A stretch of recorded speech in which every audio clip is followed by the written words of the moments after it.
It's widely accepted that when other options fail at managing morbid obesity, one promising option is surgery. Techniques like adjustable gastric banding and gastric bypass are being done laparoscopically.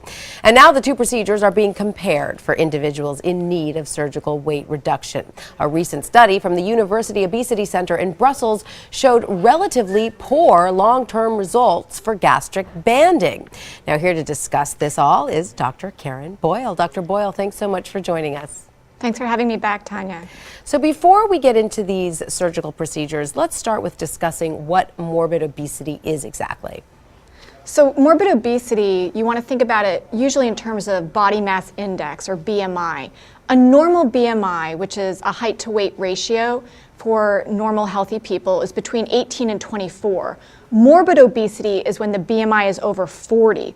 So that is morbid obesity, and those are the patients that are targeted for this bariatric surgeries. And that, of course, is the level of obesity that is a huge threat to your health, correct? It is. That's the level that you see a lot of comorbidities like heart disease, diabetes, sleep apnea, high blood pressure developing. Right. And of course, surgery should not be the first way you address morbid obesity, but for a lot of people, it is a last resort, so to speak.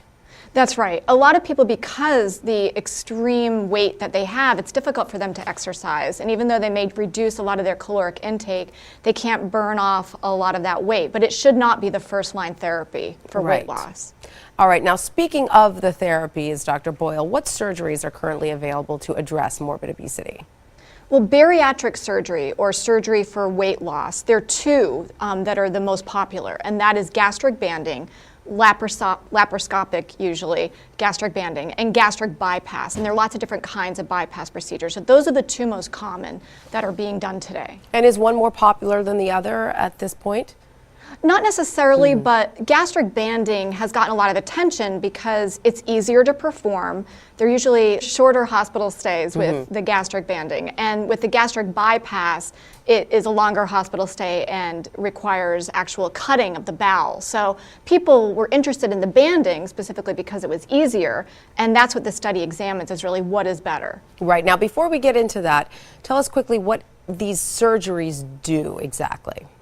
Well, these surgeries, the whole purpose is to reduce the amount of food that somebody is taking in. So the banding specifically, the band is placed around the upper portion of the stomach with the idea that the person will get full quicker, and then it will slow the amount of food that is processing through the stomach into the small bowel. So they're able to eat less, they feel full quicker, and then that will lead to weight loss. Whereas the gastric bypass surgery, they actually cut part of the stomach and reroute the small bowel. So again, what it's doing is reducing the amount of food that someone wants to eat because they feel full quicker, as well as affecting their absorption from their small bowel. So the underlying goal is eating less, feeling full quicker, and then that will affect their ability to lose weight. All right, now let's get to the study. What did it find when comparing these two surgeries?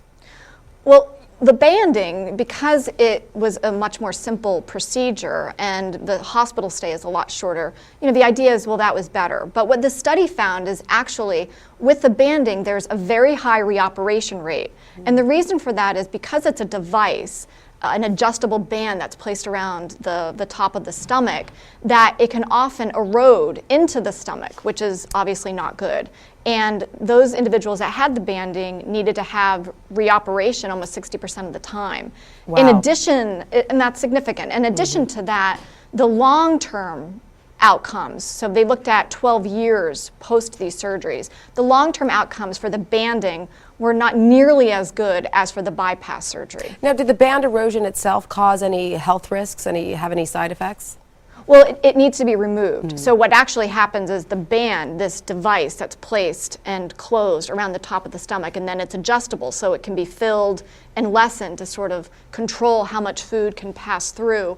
It can erode through the stomach wall into the inside of the stomach. So it can go from the outside of the stomach to the inside of the stomach, which will require surgery. So these people, were having these bands removed in almost half of cases. So Dr. Boyle, bottom line is gastric bypass surgery seems to be more successful in the long run.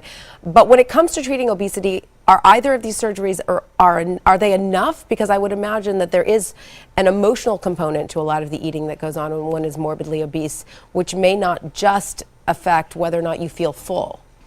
Right. I mean, these are technical procedures to reduce how much food you need to consume. But people that have these surgeries need to adjust their eating habits considerably. They work with nutritionists.